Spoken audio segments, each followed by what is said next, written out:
삼전도의 굴욕이라는 역사를 만든 인조는 선조의 5번째 아들 정은군과 인헌왕후 구시의 첫째 아들로 1595년 선조 28년에 태어났습니다. 이름은 종입니다. 인조의 아버지 정원군은 선조의 5번째 아들이었습니다. 종원군은 11살이던 1590년 선조 23년에 2살 많은 인헌왕후 구시와 결혼해서 16세의 인조를 얻었습니다. 안녕하세요. 역사산책 자팍다식 채널입니다. 오늘은 인조의 죽음, 삼전도의 굴욕과 권력욕에 사로잡혀 혈육을 죽인 왕이라는 제목의 영상 보내드리겠습니다. 구독과 좋아요 부탁드립니다. 감사합니다. 인조는 선조에게 첫 번째 손자였습니다.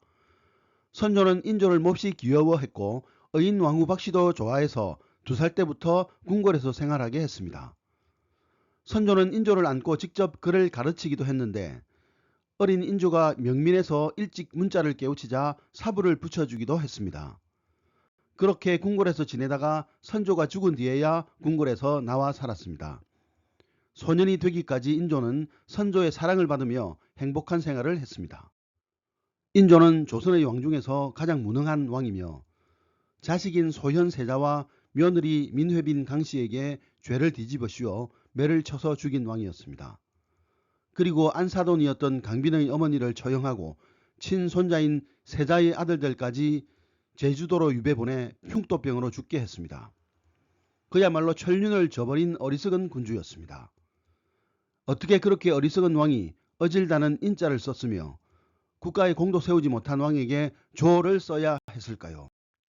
인조의 질병에 대한 인조실록의 기록을 찾아보면 젊은 시절에는 건강한 편이었습니다.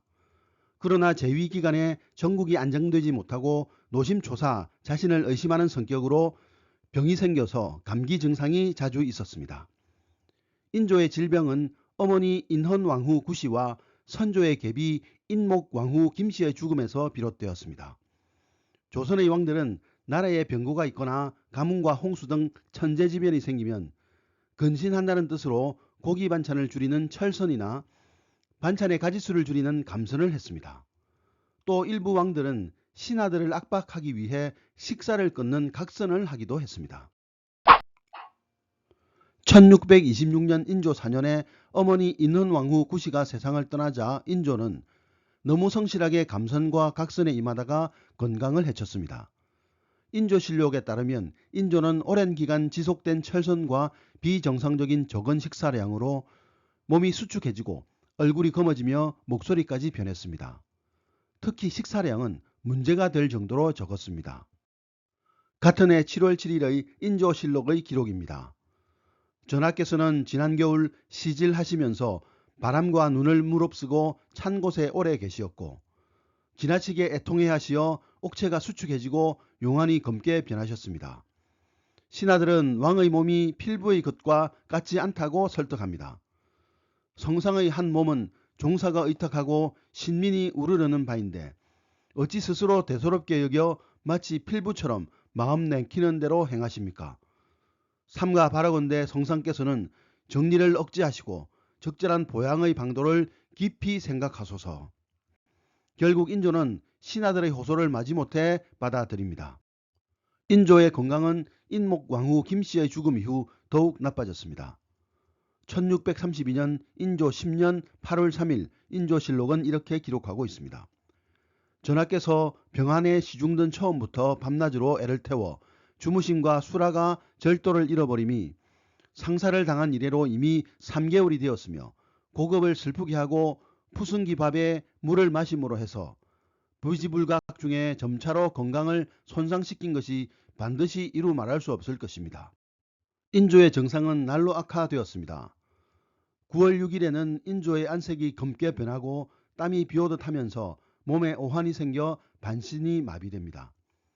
약방에서는 과로가 큰 질병의 원인이라고 지적합니다. 사람의 병이 되는 것이 내상보다 큰 것이 없고 고급하는 것보다 더 심한 것이 없습니다. 라며 지나친 슬픔과 과로를 피할 것을 간청했습니다. 인조는 재위 기간 내내 자기 병의 원인을 저주 때문이라고 굳게 믿었습니다. 그래서 저주하는 무리를 없애야 건강을 지킬 수 있다며 너무도 많은 사람을 희생시켰습니다. 이 주술 집착 역시 전쟁과 반란, 궁중암투의 충격이 준 외상 후 스트레스 장애일 것입니다. 1647년 인조 25년 4월에는 죽은 강빈의 무리가 자신을 저주해서 몸이 아프다며 강빈의 독약 사건에 대한 재심을 벌여 관련자 14명을 사사했습니다. 1649년 인조 27년 5월 인조는 스스로 병을 얻었다고 진단하고 의관 이형익을 불러 침을 맞았는데 증세가 호전되지 않자 의관들을 소집해 진찰했습니다. 이때까지만 하더라도 병세를 대수롭지 않은 것으로 판단하고 시약청, 즉 왕의 병이 심할 때 임시로 둔 의료기관도 두지 않았습니다. 5월 7일 상이 미씨에 한기가 조금 있고 신씨에 두드러기가 크게 나고 유씨에 한기가 풀렸다. 의관들이 다 말하기를 오늘은 상의 증세가 갑자기 차도가 있으니 학질 증세가 조금 있으나 곧 그칠 것이다 라며 낙관했지만 그것이 마지막 기록이었습니다. 인조는 1649년 인조 27년 55세의 나이로 학질로 세상을 떠났습니다. 인조는 죽기 전부터 자신을 죽이려는 저주를 걸었다는 혐의를 뒤집어 씌워 많은 사람을 처형했습니다. 성리학은 질병의 원인을 저주나 사기에서 찾는 행태를 배격하고 사람의 마음에서 찾습니다. 치료도 마음의 근본을 돌아보는 수양론에 무게를 둡니다. 1633년 인조 11년 2월 3일 예조참의 이주는 인조의 저주 타령에 강력한 제동을 걸면서 왕의 병이 국상을 치를 때 과로한 탓이며 이것을 치료하려면 의원들의 처방과 성리학적 수행을 제대로 받아들이라고 권합니다.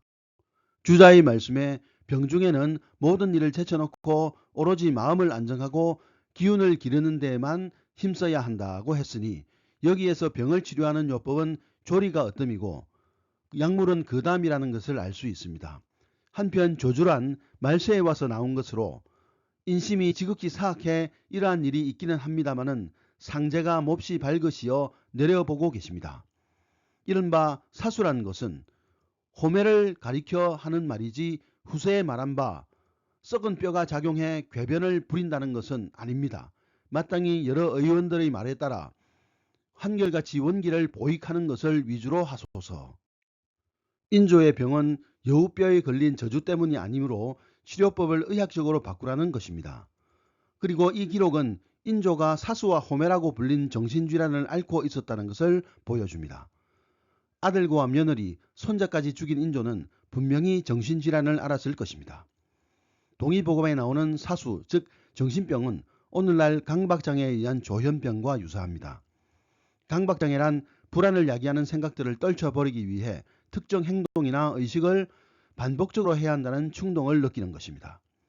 반복적으로 발생하는 생각, 감정, 상상에 집착하며 이로 인해 불안이 발생합니다. 이런 증상이 심해질 때 정신분열 현상이 나타나고 심할 경우 조현병으로 발전합니다. 인조의 삶은 왕의 건강에 관한 관념과 질병에 관한 관념이 국가와 가족, 자신에 이르기까지 엄청난 영향을 미칠 수 있음을 보여줍니다. 아무리 권력과 돈을 많이 가진 자라 하더라도 건강 비결은 소박합니다.